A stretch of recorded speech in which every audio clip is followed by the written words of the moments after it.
Hello નમસ્કાર to students. Aksharam online education platform પર આપ સૌનું સ્વાગત છે. સ્ટુડન્ટ્સ, આજે આપણે સ્ટાર્ટ કરવા જઈ રહ્યા છીએ 3.1 નો મહત્વના સમ નંબર 1 અને સમ નંબર 2. લાસ્ટ સેશનમાં આપણે 3.1 ની પર્ટિક્યુલર સમજૂતી અને સૂત્ર જોયા હતા. જો હજુ બાકી હોય તો પહેલા જોઈ લો, જેથી કરીને આજના જે પણ આપણે દાખલા ગણાવીએ તે તમે વધુ સરળતાથી સમજી શકો. અને હા, જો ચેનલને સબસ્ક્રાઇબ કરવાનું ભૂલી ગયા હોય તો જરૂરથી કરી દો સબસ્ક્રાઇબ અને બેલ આઇકન નોટિફિકેશન ઓન કરી દો, જેથી કરીને આવા વિડીયો સર્વપ્રથમ પહેલા તમારી સુધી પહોંચી શકે. ચલો શરૂઆત કરીએ છીએ આજે આપણે સમ નંબર 1 ની નિયત સંબંધનો પહેલો સમ. શું કીધું છે? એક વસ્તુના ભાવ જે રૂપિયામાં છે અને તેની માંગ 100 એકમમાં વિષયની નીચે આપેલી માહિતી પરથી માંગની ભાવ પરની નિયત સંબંધ રેખા મેળવો. જ્યારે ભાવ ₹20 હોય ત્યારે માંગનું અનુમાન મેળવો. હવે આટલી વસ્તુ હાઇલાઇટ કરી દેવાની. કેમ? તો કે ભાવ છે આપણો નિરપેક્ષ ચલ છે x અને માંગ એ આપણો સાપેક્ષ ચલ છે y, જે 100 એકમમાં આપેલો છે. હવે અહીંયા તમને આપેલ છે માંગની ભાવ પરની. માંગ એટલે શું છે આપણા માટે જુઓ જરા. તમે કહેશો કે સર માંગ એટલે y છે, તો અહીંયા લખાય y ની ભાવ એટલે શું છે? x. તો શું થયું? y ની x પરની થયું. અને આમ પણ તમારે બધા જ દાખલા y ની x પરના જ છે, એટલે ચિંતા નથી કરવાની. પણ એક્ઝામમાં જ્યારે તમે જુઓ ત્યારે શબ્દ જોવાનો, નિયત સંબંધ રેખા છે તો ચેપ્ટર 3, સહસંબંધ છે તો ચેપ્ટર નંબર 2. ભાવ 20 રૂપિયા હોય એટલે કે તમને x આપેલો છે 20 રૂપિયા, એ જ્યારે આપણે છેલ્લે કરીએ ત્યારે આપણે જોઈશું. બરોબર છે? તો આપણે માંગનું અનુમાન મેળવવાનું છે. ઓકે, નો વરી. હવે રકમ તમારી લોકોને મોટી છે તો સર્વપ્રથમ પહેલા આપણે x બાર અને y બાર ફાઇન્ડ કરીશું અને ત્યાર પછી નક્કી કરીશું કે કયું સૂત્ર આપણે મૂકવું. ચલો તો x બાર y બાર ખ્યાલ છે ને. પહેલા x નો સરવાળો કરીશું અને કુલ કિંમત વડે ભાગીશું. 1 2 3 4 5 6 એટલે કુલ અવલોકનો છે આપણે ભાગી નાખીશું. ચલો 12 + 14 + 15 16 18 અને 21. જવાબ કેટલો છે? 96 ભાગ્યા કેટલા છે? 3 ને 3 6. ચલો 96 ભાગ્યા 6 એટલે 16 6 96. નેક્સ્ટ બીજાનું કરીએ. 18 + 12 + 10 + 8 + 7 + 5 કેટલા છે? 60. 60 ભાગ્યા 6 તો જવાબ કેટલો આવે છે? 10. બંને કિંમત પૂર્ણાંક હોવાથી આ રીત આપણી x - x બાર ની થશે. ચલો તો શરૂઆત કરીએ છીએ આપણે. સિગ્મા x કેટલો હતો? 96 અને 60. તો આપણે લખીએ છીએ 96, અહીંયા આપણે લખીશું 60. હવે ચેપ્ટર નંબર 2 માં જે પ્રમાણે કરીને આવ્યા છે એ પ્રમાણે કરવાનું. શોર્ટકટ ટ્રીક મેં તમને શીખવાડી દીધી છે. ક્લિયર? એટલે શોર્ટકટ ટ્રીકનો આપણે ઉપયોગ કરીશું. અને આમ પણ x - x બાર અને y બાર હોય એટલે જવાબ શૂન્ય જ આવે. સીધું નિયમ છે. જે કિંમત છે, જે મધ્યક તમને મળ્યો છે એ મધ્યક જ તમે ધારી લો છો તો જવાબ ટોટલ શૂન્ય જ આવે. ચલો કેલ્સીમાં 12 - 16 બરાબર 4, 14 બરાબર -2, 15 બરાબર -1, 16 બરાબર 0, 18 બરાબર 2, 21 બરાબર 5. GT નું બટન પ્રેસ કરશો એટલે તમને ટોટલ મળી જશે 0. Is that clear? ક્લિયર. ચલો નેક્સ્ટ. આ બધી કિંમતમાંથી આપણે y બાર એટલે કે 10 માઇનસ કરવાના છે. તો 18 - 10. ઘણા વિદ્યાર્થીઓને થશે કે સર આ તો આપણે બાય ઓરલી પણ કરી શકીએ છીએ. બિલકુલ સાચું, બાય ઓરલી થઈ શકે છે. પણ જ્યારે આપણે રકમ મોટી આપેલી હોય, પોઈન્ટમાં આપેલી હોય અને જોડે જોડે આપણે ટોટલ પણ કરવાનું હોય ત્યારે એ રીત આપણે ઉપયોગમાં સરળ બનશે. માટે પ્રેક્ટિસ અત્યારથી જ આપણે ચાલુ કરી દઈએ. 12 બરાબર તો કે 2 થશે. 10 બરાબર 0, 8 બરાબર -2, 7 બરાબર -3 અને 5 બરાબર -5. GT નું બટન દબાવો એટલે જવાબ તમારું થવું જોઈએ 0, જે આપણે થઈ છે. ચલો હવે આગળ ગુણાકાર કરવાનો છે. x - x બાર, y - y બાર. ચલો 8 ચોક -32 પ્લસ માઇનસ માઇનસ 2 દુ તો કે -4 થશે. 0 સાથે 0, 0 સાથે 0, ગુણાકાર 0 થાય. 3 દુ -6 અને 5 ગુણ્યા 5 પાયો પાયો 25, પણ કેવા? માઇનસ. જો બંને માઇનસ હોય તો જવાબ પ્લસમાં આવે. હવે અહીંયા બધા કોલમ નથી બનાવવાના, હા, નિયત સંબંધ છે. આપણે y માઇનસ y બાર નો સ્ક્વેર કરીશું એ તો કામમાં આવવાનું નથી, એટલે તમારે માત્ર કયા કોલમ બનાવવાના? x માઇનસ x બાર, y માઇનસ y બાર, બંનેનો ગુણાકાર અને x માઇનસ x બાર નો હોલ સ્ક્વેર જ બનાવવાનો છે. તો અહીંયા ખાલી આપણે એક જ કરીશું, સ્ક્વેર કરવા માંડો. 4 નો વર્ગ કેટલો થાય? 16. 2 નો વર્ગ કેટલો થાય? 4. 1 નો વર્ગ 1, 0. 2 નો વર્ગ 4 અને 5 નો વર્ગ થાય 25. હવે આપણે કરવાના છે બધાના સરવાળા. ચલો કરીએ છીએ. -32, -4, -6, -25. જવાબ આવે છે -67. એટલે જોડે જોડે કરતા જજો. 16 + 4 20 + 1 + 4 + 25. જવાબ કેટલો છે? 50. ક્લિયર? બસ આ ટેબલ બની ગયું. હવે આપણે સૂત્ર પ્રમાણે આગળ વધીએ. x બાર અને y બાર તો આપણે ફાઇન્ડ કરી લીધેલું છે. તો શરૂઆત કરીએ આપણે સર્વપ્રથમ b થી. સૂત્ર કયું છે? સૂત્ર આપણે આવશે x માઇનસ x બાર વાળું. Clear? Sigma x minus x બાર y માઇનસ y બાર છેદમાં સિગ્મા x માઇનસ x બાર નો સ્ક્વેર. ચલો ઓલરેડી આપણને મળી ગયું છે. કેટલું મળ્યું છે? -67. આપણે જવાબમાં લખીશું -67. x માઇનસ x બાર નો હોલ સ્ક્વેર કેટલો છે આપણી પાસે? 50. તો છેદમાં લખી દો 50. ક્યાં મોટી ગણતરી છે? એકદમ સરળ છે. -67 છેદમાં 50. તો જવાબ આવ્યો -1.34. પણ આ 1.34 છે એ તમને શું મળ્યો છે? b મળ્યો છે. ચલો b પછી આપણે ફાઇન્ડ કરવાનું છે આપણા માટે a. તો a એનું ફોર્મ્યુલા શું? y bar minus b into x બાર. ચલો ઓલરેડી તમે લોકો ફાઇન્ડ કરીને આવ્યા છો. y બાર કેટલો છે આપણી પાસે? 10 છે. તો ચલો y બાર આપણે લખીએ છીએ 10 માઇનસ b કેટલો મળ્યો? -1.34 ગુણ્યા x બાર. જો કદાચ તમને યાદ હોય ને તો કદાચ છે 16 આપણા માટે છે. x બાર 16. બસ તો 16 લખી દીધો. સર્વપ્રથમ પેલા બ્રેકેટ દૂર થાય. ચલો બ્રેકેટમાં ગુણાકાર કરો. 1.34 ગુણ્યા 16 એટલે જવાબ આવશે -21.44. માઇનસ માઇનસ હંમેશા થઈ જાય પ્લસ. તો 10 + 21.44. તો ફાઇનલી તમારો એ તમને મળશે 31.44.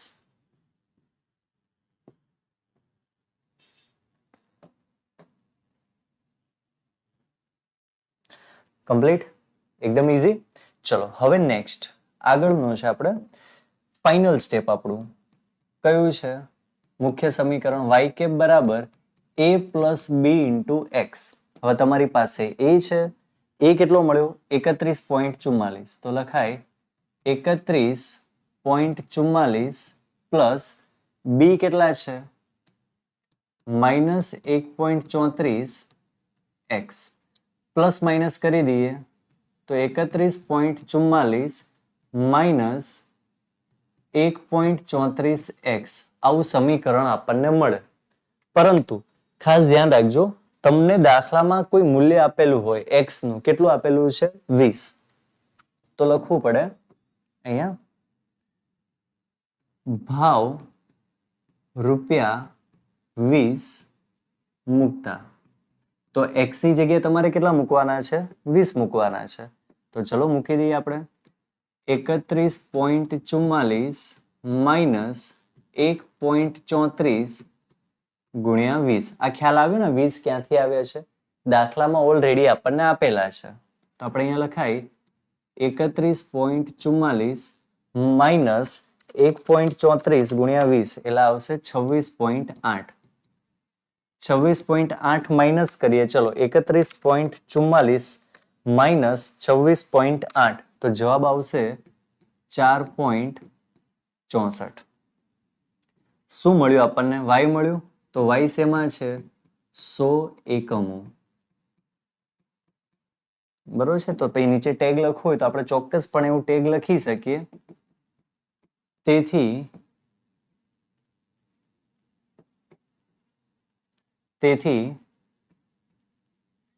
જ્યારે ભાવ ₹20 હોય તો અનુમાનિત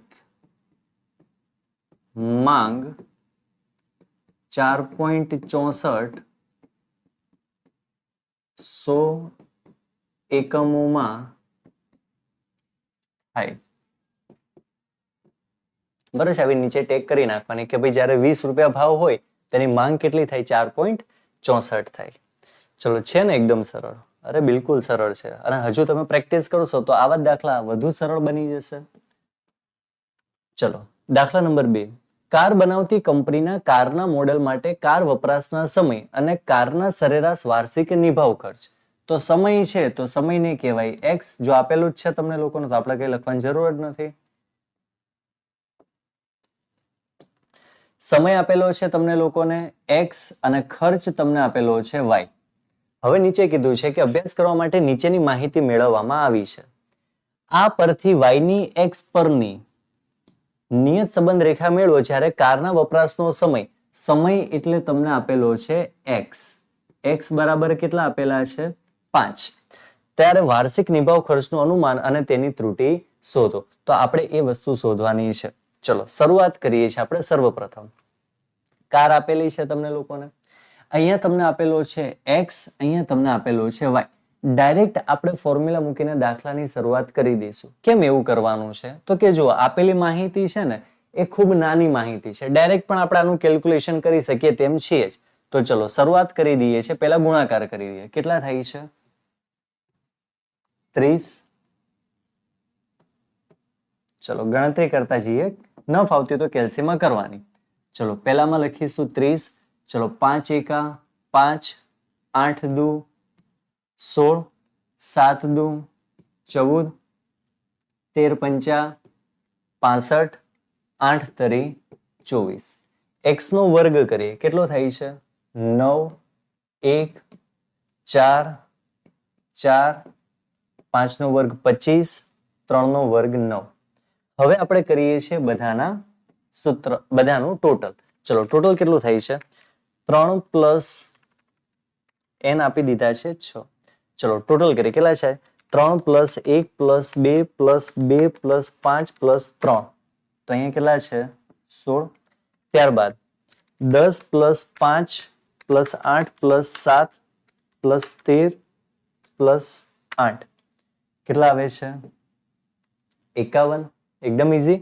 ચલો ત્યારબાદ 30 plus 5 plus 16 plus 14 plus 65 plus 24. એટલે જવાબ આવશે 154. અને છેલ્લાનું આપણે કરીશું 9 plus 1 plus 4 plus 4 plus 25 plus 9. એટલે જવાબ આવશે 52. કેટલું સરળ છે? બહુ સિમ્પલ છે. અને સૂત્ર પણ એટલા જ સિમ્પલ અને સરળ છે. ચલો પહેલા આપણે ફાઇન્ડ કરી લઈશું. એક્સ બાર અને વાય બાર ની જરૂર તો પડશે જ. તો એક્સ બાર બરાબર સિગ્મા એક્સ અપોન એન. અને વાય બાર ની વાત કરીએ તો વાય બાર બરાબર સિગ્મા વાય અપોન એન. ચલો ક્યાં કામમાં આવશે? જ્યારે આપણે એ શોધીશું ને ત્યારે કામમાં આવશે. ચલો સિગ્મા એક્સ જોઈએ. સિગ્મા એક્સ કેટલો છે? 16/6. 16/6. ચલો કેલ્સીની અંદર કરી લઈએ. 16/6 એટલે જવાબ આવે છે 2.67. જ્યારે સિગ્મા વાય ની વાત કરીએ, સિગ્મા વાય કેટલા છે? 51/6. 51/6. તો જવાબ આવે છે 8.5. હવે અહીંયા જોવાનું નહીં કે અપૂર્ણાંક છે પૂર્ણાંક. નાની કિંમતો એટલે એક્સ વાય ની રીતે ડાયરેક્ટ સીધી. ચલો હવે આપણે સૂત્ર મૂકીશું બી નું પહેલા. કયું સૂત્ર છે અહીંયા? તો બી બરાબર n into sigma X Y minus sigma X into sigma Y divide by n into sigma X square minus sigma X નો હોલ સ્ક્વેર. બધી જ કિંમત આપણી પાસે છે, બધી જ કિંમત આપણે મૂકતી જવાની છે. n કેટલા છે? 6 છે. સિગ્મા એક્સ વાય કેટલા છે? 154. તો તો લખીએ 154. x અને y અહીંથી જ મળી જશે 16 અને 51.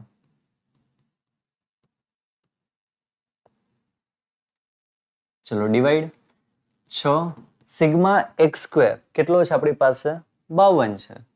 આપણે અહીંયા લખીશું 52 માઇનસ સિગ્મા x એટલે કેટલા જે 16 છે 16 નો વર્ગ કરી દેવાનો છે.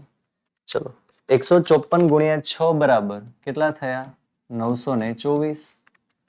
16 ગુણ્યા 51 કેટલા છે 816 છે તો લખી દઈએ 816. ચલો 52 ગુણ્યા 6 312 અને 16 નો વર્ગ 256. 924 માઇનસ 816 તો જવાબ છે 108 અને છેદમાં 312 માઇનસ 256 તો જવાબ છે આપણો 56. ચલો આગળ વધીએ છીએ 108 ભાગ્યા 56 કેટલો જવાબ આવ્યો છે 1.93. તો આપણને જે બી મળ્યો એ બી કેટલો મળ્યો આપણને 1.93 મળ્યો. આવે છે ને આ બધી ગણતરી આપણે કરીને આવ્યા છે એટલે એટલી અઘરી છે નહીં. બી પૂરો થાય પછી તરત જ આપણે મૂકીએ છીએ બી મૂક્યા પછી આવે છે ફોર્મ્યુલા એ બરાબર y બાર માઇનસ બી ઇન્ટુ એક્સ બાર. ચલો y બાર ખ્યાલ છે ને તમને બધાને y બાર કેટલો છે 8.5 માઇનસ બી કેટલો મળ્યો તમને લોકોને 1.93 તો 1.93 ઇન્ટુ એક્સ બાર કેટલો છે 2.67. સર્વપ્રથમ પેલા બે નો ગુણાકાર થાય 8.5 માઇનસ કરો કેલ્સીમાં 1.93 ગુણ્યા 2.67 તો 5.15 માઇનસ કરી દો 8.5 માઇનસ 5.15 તો જવાબ મળશે 3.35. તો આ તમને મળી ગયો એ. ચલો ત્યારબાદ છેલ્લું સ્ટેપ છે આપણા માટે વાય કેપ. તો વાય કેપની ફોર્મ્યુલા તો ખ્યાલ જ છે a plus B into X. ચલો એ છે આપણી પાસે 3.35 પ્લસ બી છે આપણી પાસે 1.93 લખી દઈએ એક્સ. હવે એક્સ ની જગ્યાએ તમને લોકોને ખ્યાલ છે એક્સ ની જગ્યાએ કેટલા આપેલા હતા આપણને 5 આપેલા હતા તો એક્સ ની જગ્યાએ આપણે કેટલા મૂકીશું 5 મૂકીશું. 3.35 પ્લસ 1.93 ગુણ્યા 5 લખવું હોય તો લખી શકાય સમય x બરાબર 5 મૂકતા. ચલો આગળનું સ્ટેપ 3.35 પ્લસ કેટલા છે 1.93 ગુણ્યા 5 તો જવાબ છે 9.65 કરી દઈએ પ્લસ 3.35 તો જવાબ આવશે તમારો 13. લખવું હોય તો લખી શકાય શું લખાય તેથી સમય 5 વર્ષ હોય તો સમારકામ ખર્ચ 13 પણ એ 13 ની પાછળ એકમ કયો છે 13,000 તો આપણે અહીંયા લખવું પડે સમારકામ ખર્ચ 13,000 થાય અને ઉપર 13 છે ત્યાં તમારે 1000 દર્શાવવું હોય 1000 માં તો આવું તમારે દર્શાવી શકાય. ક્લિયર એકદમ ઈઝી. ખાસ આવી ટેક તમારે નીચે લખી દેવાની છે. ક્લિયર. તો બસ આજનું આ જે સેશન છે ખૂબ મહત્વનું છે અગત્યનું છે જેમાં સાથે સાથે તમને લોકોને દાખલામાં એવું પણ પૂછેલું છે કે ત્રુટિ શોધો. હવે ત્રુટિ શોધવા માટે આપણે જરૂરથી એનું સૂત્ર મૂકવું પડશે તો ચલો ત્યારે સૂત્ર આપણે મૂકીએ છીએ. ચલો નેક્સ્ટ અને ફાઇનલ સ્ટેપ ત્રુટિ એટલે એરર બરાબર y માઇનસ વાય કેપ. ચલો સિમ્પલ છે એક ગુણમાં તમને ક્યાંક પૂછાય. હવે વાય કેપ આપણને કેટલું મળ્યું છે તો વાય કેપ આપણને મળ્યું છે 13. પણ સર આ y નું શું તો જુઓ તો y માટે તમે જુઓ જો 5 વર્ષનો સમયગાળો હોય કેટલા વર્ષનો સમયગાળો હોય 5 વર્ષનો સમયગાળો હોય તો એમાં y કેટલા છે આપણી પાસે 13 છે તો આપણે 13 ત્યાં મૂકીશું. તો અહીંયા આપણે શું મૂકીશું 13. તો તમારી એરર કેવી આવે છે? 0 આવે છે. તો આ ત્રુટિ આપણે શોધી કહેવાય. ખાસ યાદ રાખજો આ જે છે એ આપણને શું મળી? ત્રુટિ. જો આપેલું હોય તો તમારે ગણતરી કરવાની. અહીંયા આપેલું હતું ત્રુટિ તો આપણે ત્રુટિને શોધી લીધી. જો નથી આપ્યું તો કઈ કરવાની જરૂર છે નહીં. ચલો ફાવશે કે નહીં ફાવે? તો બસ આજનું સેશનમાં આપણે માત્ર 2 સમ કર્યા છે. બંને સમ આપણા માટે ખૂબ મહત્વના છે. પ્રેક્ટિસ સારી રીતે કરજો, શાંતિથી કરજો. શરૂઆત થઈ છે ચેપ્ટરની સાથે જોડાયેલા રહેવા માટે ચેનલને જરૂરથી સબસ્ક્રાઇબ પણ કરી દેજો. ડિસ્ક્રિપ્શનની અંદર લિંક તમને મળી જશે તો શાંતિથી પ્રેક્ટિસ પણ કરજો આવા સમની. અને સમ ખૂબ સરળ છે, બસ પ્રેક્ટિસની જરૂર હોય છે. તો મળીએ છીએ નેક્સ્ટ સેશનમાં દાખલા નંબર 3 સાથે. ત્યાં સુધી bye, have a nice day.